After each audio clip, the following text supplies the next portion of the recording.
The small children wept noisily as their mother tossed them onto the bed and started filling her bag with clothes. Her expression was constricted with fury, like someone prepared to combat the entire world. Mr. Peter, her spouse, spoke softly. "The infants are weeping. They require their mother." But Linda replied with an icy and cutting tone, "They aren't my responsibility anymore. I'm departing from you." She kept packing her clothes into the bag without glancing at him. "I beg you not to leave," Peter implored. "If not for my sake, then remain for these blameless children God has blessed us with." Linda faced him and retorted, "I didn't wed you to endure hardship. Since you're unable to provide the lifestyle I desire, I'm finished. Don't attempt to find me. Regarding the infants, handle them however you wish. I'm indifferent." She hesitated, twisted her lips with bitterness, and continued, "To speak honestly, I don't even mind if they survive or perish." With those words, she closed her bag and rushed out of the house, slamming the door forcefully behind her. Harmony had once existed between Peter and his wife. But circumstances shifted the day he became unemployed. Since then, Linda had been making threats to abandon him. She found fault with everything. The tiny room they relocated to, the simple meals they consumed. Peter continuously pleaded with her, not solely because of his affection for her, but for their small daughters, Mary and Naomi, who were merely 3 months in age. But Linda never heeded him. Mr. Peter held the infants in his embrace and tenderly comforted them. Though they persisted in crying, he swayed them back and forth until they gradually became calm. As he gazed at their innocent faces, his heart became burdened, yet his voice remained steady. "I may lack money to offer you the finest life," he murmured, "but I vow to be the greatest father in the entire world to you." He continued gently rocking them, and shortly afterward, the twin girls drifted into slumber. The following dawn arrived with hunger and concern. Mr. Peter awakened with no provisions, no funds, and 2 crying babies, Mary and Naomi, needing nourishment. There was no opportunity to feel pity for himself. He needed to act. He needed to provide. Since he no longer possessed a company position, he ventured out and rented a wheelbarrow. Then he secured the babies to his chest and proceeded to the marketplace to seek employment. He began transporting heavy parcels for people. Many observed. Some viewed him with sympathy. Some grinned and placed small coins in his palms for the infants. One elderly woman with profound worry etched on her countenance halted him and said gently, "You're performing admirably." Then she pressed 500 naira into his hand. "This is for the little ones." Mr. Peter slightly lowered his head and expressed gratitude. Then he resumed his labor. However, not everyone demonstrated kindness. One vociferous woman hissed and yelled, "Pleasure, master!" While you were busy enjoying yourself in bed, you didn't consider responsibility. Now suffer alone. Mr. Peter heard her distinctly. Her words were painful, but he remained silent. He was unconcerned about others' opinions. The sole matter of importance to him was ensuring his little girls would be all right. After an extended day of strenuous work, Mr. Peter returned home. Despite having spent the entire day pushing heavy burdens while tending to his babies, he felt content. He had earned sufficient money to care for his daughters. That evening, he visited a nearby pharmacy and conversed with the pharmacist. He described his situation and requested assistance with items needed to feed his babies. The considerate pharmacist created a list for him. It included powdered milk for infants and some essential medicines for infant care. Mr. Peter purchased everything and headed home, feeling thankful. Day after day, he persisted in working with the twins fastened to his chest. He had no one else to assist. His mother had died, and he had no sisters. It was exhausting, but he never grumbled. In fact, he experienced joy in his heart, knowing he could provide for his daughters. Initially, he doubted his capability, but now he was managing and the babies were thriving. One Monday morning, as he emerged with his wheelbarrow, a recognizable voice called out to him. It was Mama Caroline, an elderly neighbor. She approached and said, "Allow me to take the babies today. I'll watch over them until you come back." Mr. Peter wavered. She added kindly, "I wish to assist you. Moreover, the sun is too intense for these little ones. Don't worry, I will tend to them carefully." After a moment's consideration, Mr. Peter handed the babies to her and departed for work. Though he was unburdened from the stress of carrying the babies throughout the day, his heart remained uneasy. Those girls constituted his entire world. Since their mother's departure, he had established an unbreakable connection with them. He would sacrifice his life to shield them. Mama Caro, as everyone addressed her, was impoverished, but she possessed a benevolent heart. She cared for the babies with affection. She fed them, bathed them, and clothed them tenderly. When Mr. Peter returned in the evening, he discovered his daughters giggling happily in Mama Caro's embrace. He smiled with profound gratitude and brought them home. From that day forward, Mama Caro assisted him whenever he ventured out with his wheelbarrow. The twin girls matured knowing two individuals, their devoted father and Mama Caro, the woman they called Mama. Mary and Naomi didn't attend the finest private schools, but their father ensured he toiled hard to pay their tuition fees and purchase all the books they required. He also instructed them in kindness, respect, and diligence. At 18 years of age, the twins graduated from the community secondary school. Mr. Peter was filled with pride. The girls studied day and night for their WAC and JAM examinations. Mary achieved a score of 325 in her JAM. Naomi scored even higher, 341.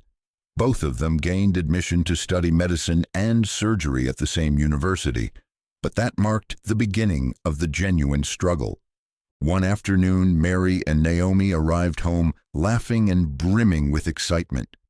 They hurried to their father and presented him with their printed JAM result slips.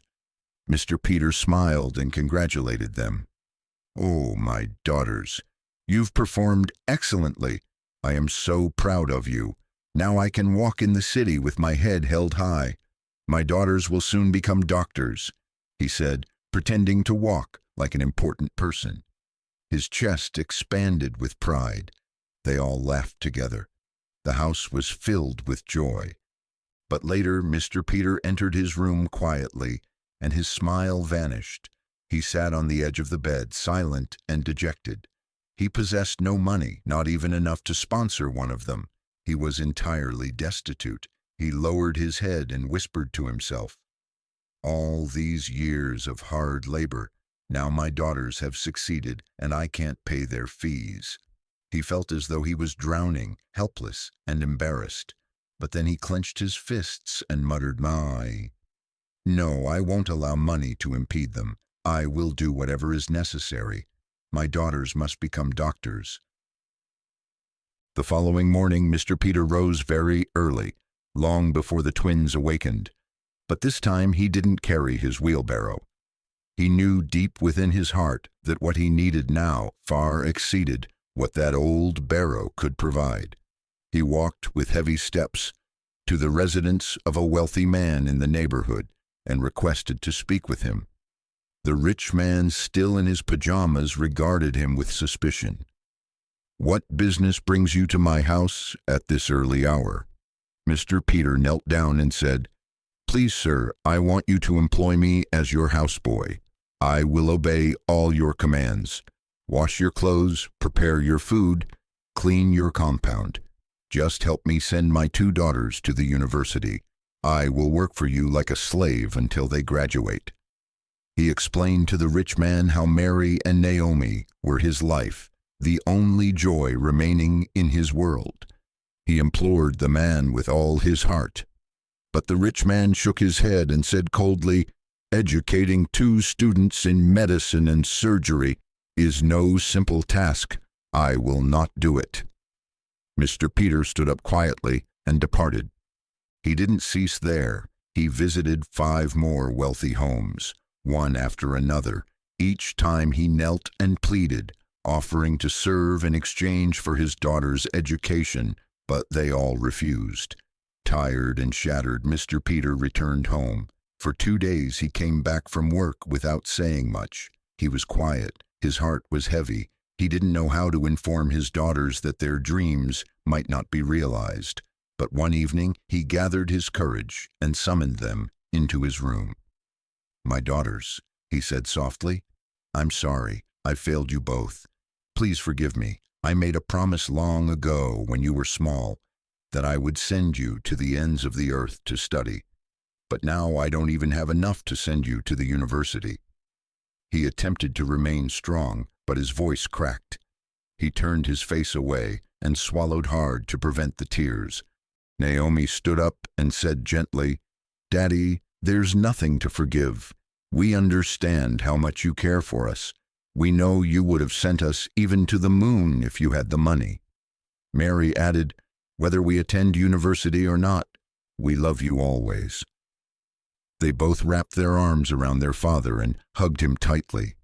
That night, when Mr. Peter was certain his daughters were asleep, he knelt quietly beside his bed and began to weep to God.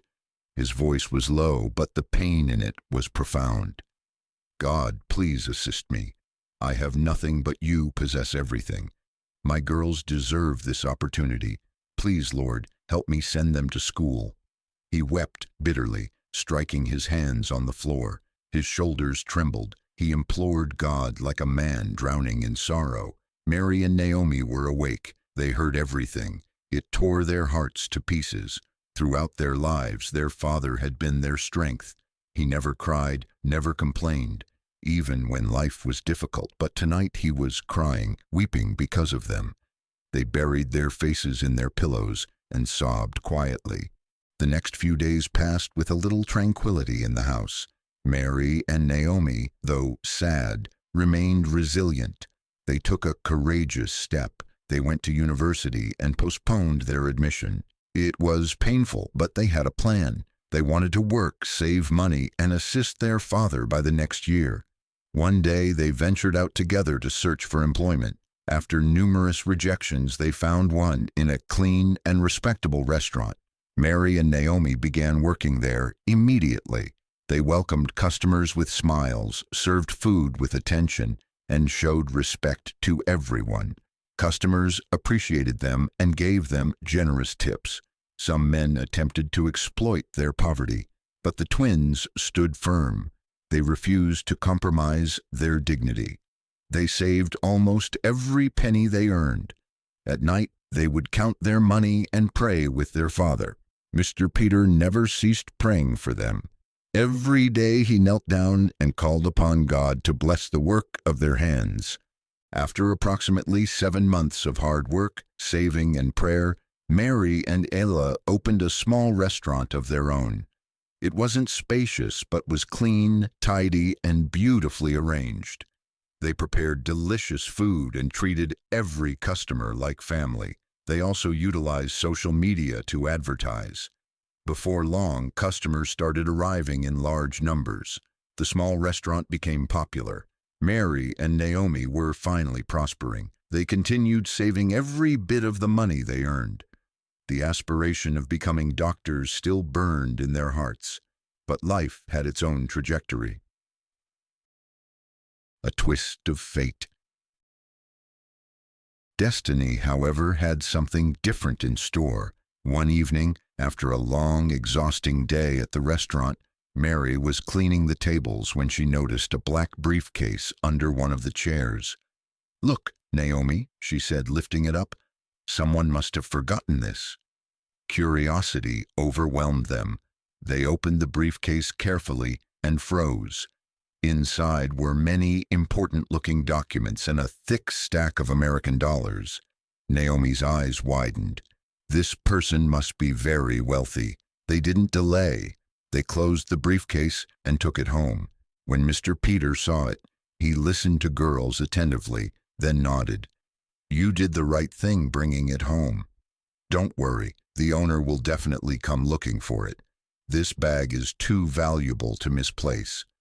The next morning, the girls returned to the restaurant early with the briefcase. As they arrived, they saw a rich-looking man standing beside a shiny black car, appearing worried. When they greeted him, he immediately asked unnamed, "Did you by chance see a black briefcase?" "Yes," Mary replied, reaching into the bag they carried. She handed it over carefully. The man examined it, visibly relieved. "Thank you very much," he said quickly, collected the briefcase, entered his car, and drove away without another word. Naomi blinked. "He should have at least given us one of those dollars," she joked. Mary laughed. "So in your mind now you desire dollars? I'll start calling you Lady Dollars." They both laughed and walked into the restaurant to begin the day's work. They were still the only two workers in the establishment. It hadn't grown enough to employ more hands, but they remained hopeful. Every day was progress. Around midday, as the sun blazed down on the bustling streets, the same man who had taken the briefcase earlier returned. He drove up in the same shiny car, but this time he wasn't in a hurry. He stopped and smiled at Mary and Naomi. "I'm Prince Tony," he introduced himself, stepping out of the car. "For your honesty and faithfulness, I want to reward you." Mary and Naomi exchanged hopeful glances, wondering if this would finally be the moment they receive a little extra money, but to their surprise, Prince Tony didn't hand them any money. Instead, he took them to a large, impressive building. "This is for you," he said. "The documents in the briefcase were more valuable than the money. You saved my family by preserving that bag. Now I want you to have this building for your restaurant. It's all yours." Mary and Naomi stood there astonished. They couldn't believe it. They had worked so hard, and now it seemed like a dream fulfilled. Grateful tears welled up in her eyes as they thanked him repeatedly with hearts full of joy. They quickly took a taxi and made their way to find their father. They spotted him at the market, standing by his wheelbarrow, drinking a refreshing glass of kunu. Without a word, they ran to him, throwing their arms around him. People in the market stared, amazed at the sight of these two beautiful young women embracing the poor man. Mr. Peter laughed, shaking his head in disbelief. "Sit," he said with a warm smile. "Let me buy you some kunu." They sat down with him, sipping the cool drink, their excitement overflowing. Finally, Naomi spoke. "We have a surprise for you, Daddy." "What is it?" Mr. Peter asked, his curiosity piqued. He smiled, wondering what his daughters had planned. Words couldn't express their excitement, so they simply stood up, gesturing for him to follow them. Mr. Peter immediately got to his feet and followed them. When they reached the large building, Naomi's voice rang out with excitement. "It's ours, Daddy. The man who lost a briefcase gave it to us. He said, we should open our restaurant here." Tears of happiness filled Mr. Peter's eyes. He couldn't believe what he was hearing. The restaurant, the new beginning, the reward for his daughter's honesty. It was everything he had ever dreamed of for them. They all celebrated together, laughter and joy filling the air as they stood in front of the building that was now their own. That evening at home, Mary and Naomi sat down with their father. They could see the strain in his face, the years of hard work taking its toll. Mary spoke softly but firmly. "Dad, it's time for you to stop pushing the wheelbarrow. You're not getting any younger. This kind of hard work is for younger men, not for you," she said, her voice filled with love. Naomi nodded in agreement. "We've got this now. You've given us everything we need to succeed, and now it's time for you to rest." Mr. Peter opened his mouth as if to argue, but he saw the determination in their eyes. He couldn't help but be moved by their words. They had worked so hard, and now they were standing tall, no longer dependent on him with a heavy heart. But feeling immense pride, Mr. Peter agreed to retire from his hard labor that day. Prince Tony didn't just give them the building. He had furnished it with new chairs, tables, plates, and pots. He had provided everything they needed to make the restaurant successful. The girls put their hearts into making the place perfect. Mary and Naomi's restaurant was bustling with activity. The atmosphere was classy, inviting, and warm. The food was mouth-watering, and their hospitality, kind, patient, and genuine, was a driving force behind the success. Soon, customers were flocking in, enjoying both the delicious meals and the welcoming ambiance. The restaurant was no longer just a business. It was a symbol of hope, a way out of poverty, and the dream realized through hard work and perseverance. More importantly, the girls made sure to take care of their father. He no longer had to work hard in the heat. They treated him like a king, providing for him in ways he had never dreamed of. His tired, weathered hands no longer needed to carry heavy loads. Instead, he spent his days enjoying the fruits of their labor, knowing that his sacrifices had led them here. But Mary and Naomi didn't forget the ones who helped them along the way. They remembered Mama Caro, who had helped them when they were babies. She was old now, always sick, but she had been a pillar of support in their lives. Mary and Naomi made sure her life was as comfortable as possible. They renovated her little house, making it cozy and livable. Every month they sent her money, paying for her hospital bills and making sure she never lacked anything. Their kindness to Mama Caro was just as heartfelt as their love for their father. They knew the value of gratitude and wanted to ensure that the people who had helped them along the way were never forgotten. One afternoon, a woman walked into the restaurant looking lost and weary. "What do you want?" one of the ladies working asked, her voice laced with curiosity. The woman looked up, her eyes filled with hope. "I'm looking for a job." The lady, sensing the desperation in her tone, walked her over to Mary and Naomi. The woman pleaded, "I can do anything. Wash plates, mop the floors, serve dishes. Please, I just need work." Though there was no vacancy for a new employee, Mary and Naomi felt a strange pull in their hearts for the woman. They couldn't explain it, but they decided to offer her a chance. They gave her the job to wash dishes. Unbeknownst to them, this woman was Linda, their mother. After 3 failed marriages to wealthy men, she had been left with nothing. Back at square one, she had used and been used. But this time, it seemed she had nowhere else to go. The next day, Mr. Peter came to visit his daughters. After exchanging pleasantries, he walked into the kitchen where he saw Linda. She hadn't noticed him, so he quietly stepped back, his heart heavy with memories.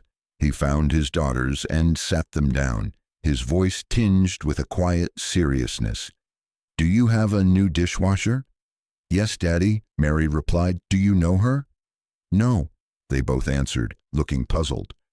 "But why are you asking about her?" He cleared his throat, his words slow and deliberate. "That woman is Linda, your mother."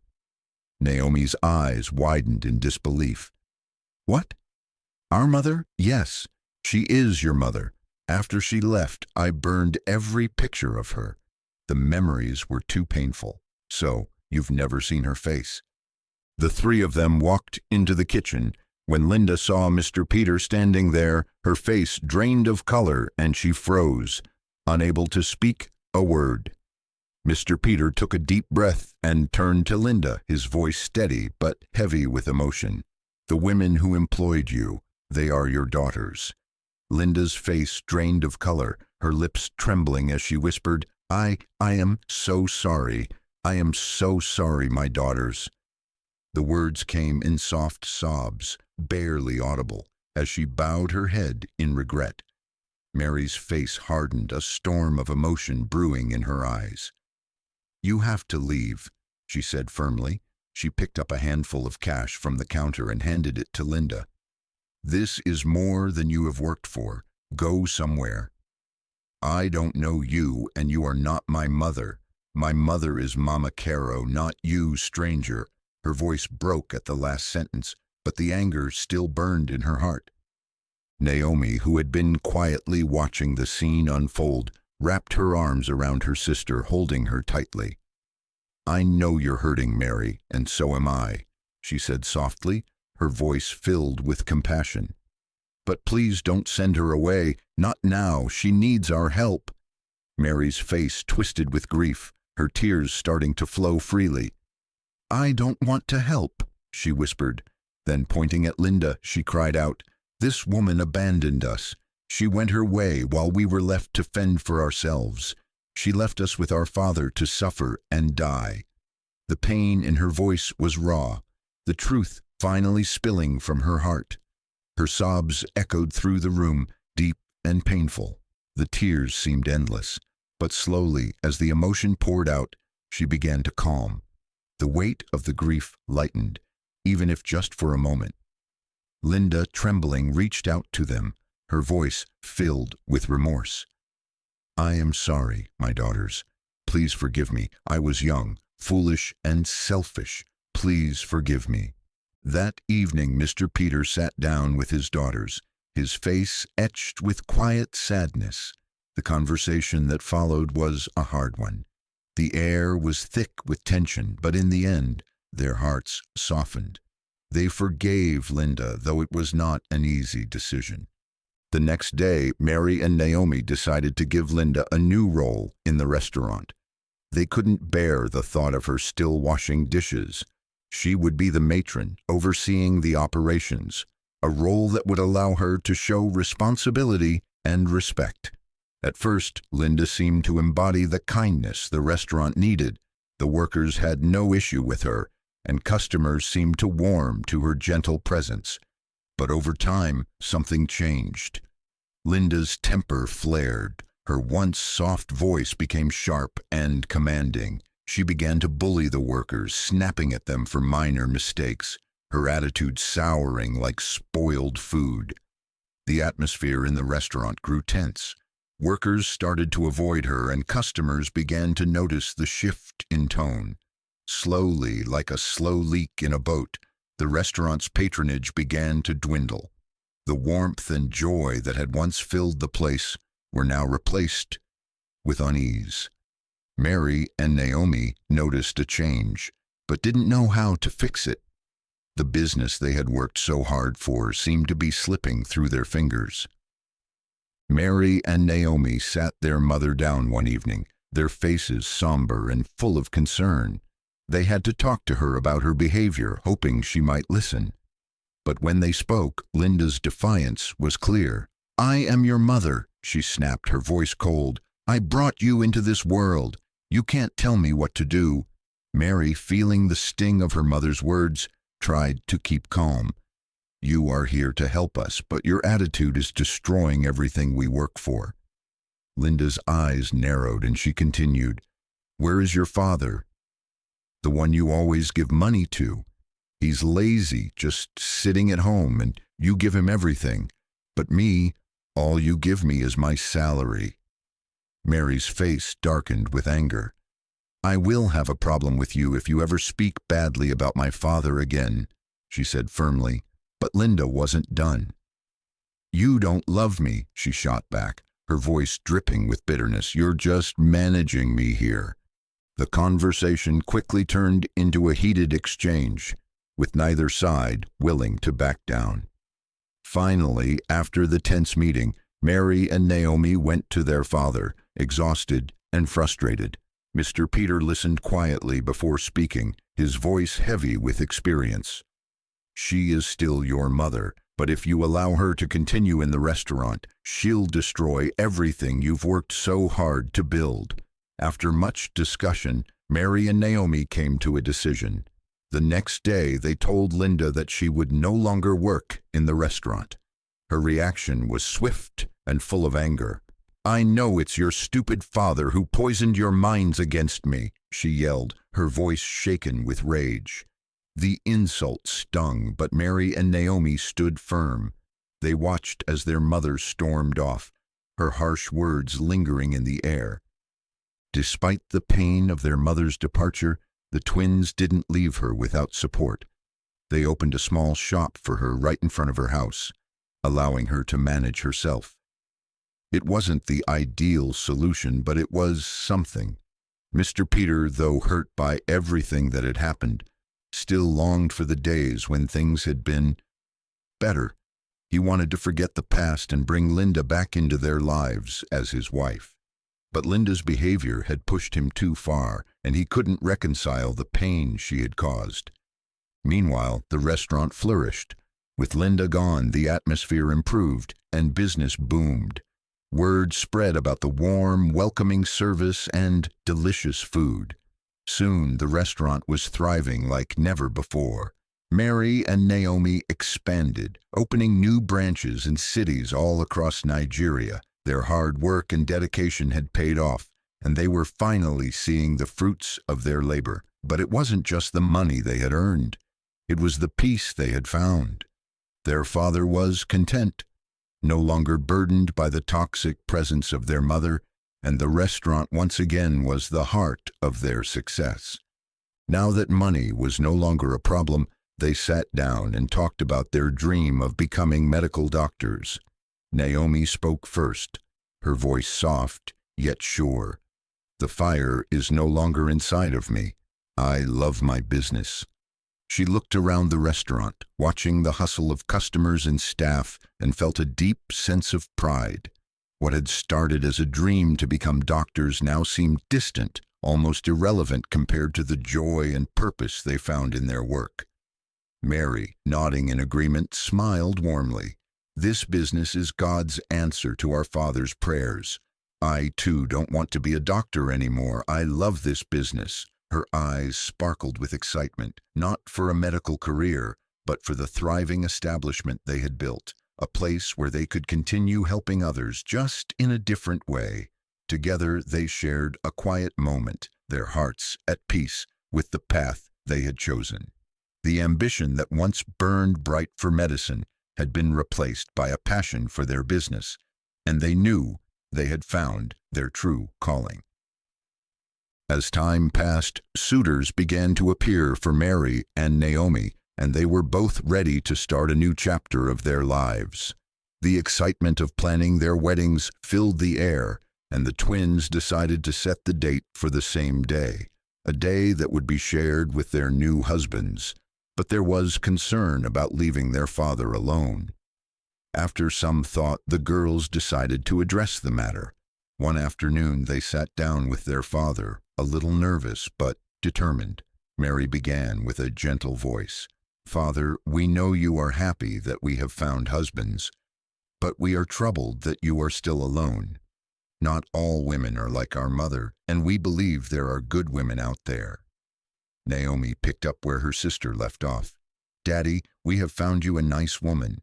Mr. Peter's face softened as he looked at his daughters. "Who is she?" Naomi smiled, feeling sure of their decision. "She works in one of our restaurants. She's been very kind to us, and we even turned to her for advice on some things. Her husband passed away and she has 2 children. If you marry her, her kids will be like our younger siblings, and we'll make sure they get a good education." Mr. Peter was taken aback for a moment. He wasn't sure what to think, but after a long pause, he nodded slowly. "I need time to think." After 2 days of reflection, he finally agreed. He met Madame Ruth, the woman they had spoken so highly of, and after talking with her, he saw that she was genuine and kind-hearted. He gave his consent to marry her, feeling at peace with his decision. The wedding was set to coincide with Mary and Naomi's. On that fateful day, the church was filled with love and joy, as Mr. Peter, Mary, and Naomi all got married. Mama Caro, who had been a mother figure to them all, stood proudly as the chief mother of the day, symbolizing the love and unity of their family. It was a day of new beginnings, not just for the girls, but for their father, too. Thanks for watching, and God bless.